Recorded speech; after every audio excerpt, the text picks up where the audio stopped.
জয় শ্রী মহাকাল।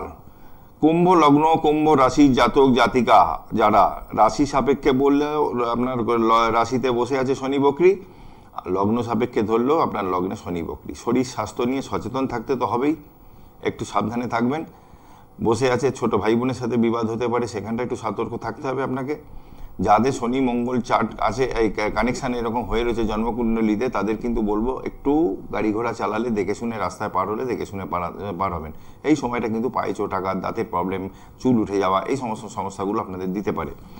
আপনাদের কিন্তু মকর, এই কুম্ভ যারা, কুম্ভর কিন্তু 4th হাউসে বৃহস্পতি থাকায়, চতুর্থভাবে থাকায় বাড়িতে রং হতে পারে, নতুন কিছু আসতে পারে, নতুন ঘর হতে পারে, নতুন ফ্ল্যাট হতে পারে, যানবাহন নতুন একটা বাড়িতে আসতে পারে। যাদের বার্থচার্ট, ইন্ডিভিজুয়াল বার্থচার্টে কী আছে সেটা অবশ্যই দেখার দরকার আছে।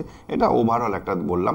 আপনাদের চতুর্থভাবে যদি বৃহস্পতি থেকে অষ্টমভাবে দৃষ্টি দিচ্ছে, দশমেও 4, 5, 6, 7, 8 অষ্টমে দৃষ্টি, দশমে দৃষ্টি, দ্বাদশে দৃষ্টি। আপনাদের কিন্তু শরীর স্বাস্থ্য নিয়ে সতর্ক থাকবেন। দশমে দৃষ্টি দিচ্ছে, চাকরি নতুন পেতে পারেন। দ্বাদশে দৃষ্টি দিচ্ছে, বৃহস্পতির একটা দৃষ্টি দ্বাদশভাবে দিচ্ছে। তার মানে কি আপনার ব্যয়ের জায়গাটাও কিন্তু হলো, একটু বুঝে ব্যয়টা করতে হবে। সেভিংস অলওয়েজ একটু করে যেতে হবে এই টাইমটুকু। আপনারা যারা অনুষ্ঠান দেখেন আমি নিয়মিত বলি যে আপনারা বাড়ির বাস্তু ঠিক রাখবেন। বাড়ির বাস্তু যদি ঠিক থাকে অনেক সমস্যা কিন্তু কাটিয়ে ওঠা যায়। যাদের বাস্তু পীড়িত আছে তারা একটু পরামর্শ নেবেন কারোর থেকে, যে কি করলে বাড়ির বাস্তু ভালো থাকে। আর আমার যদি প্রোগ্রাম আপনারা ফলো করে থাকেন, গুগলে যাবেন জ্যোতিষ আচার্য তাপস শাস্ত্রী, ওখানে একটু সাবস্ক্রাইব করে নেবেন, লাইক করবেন।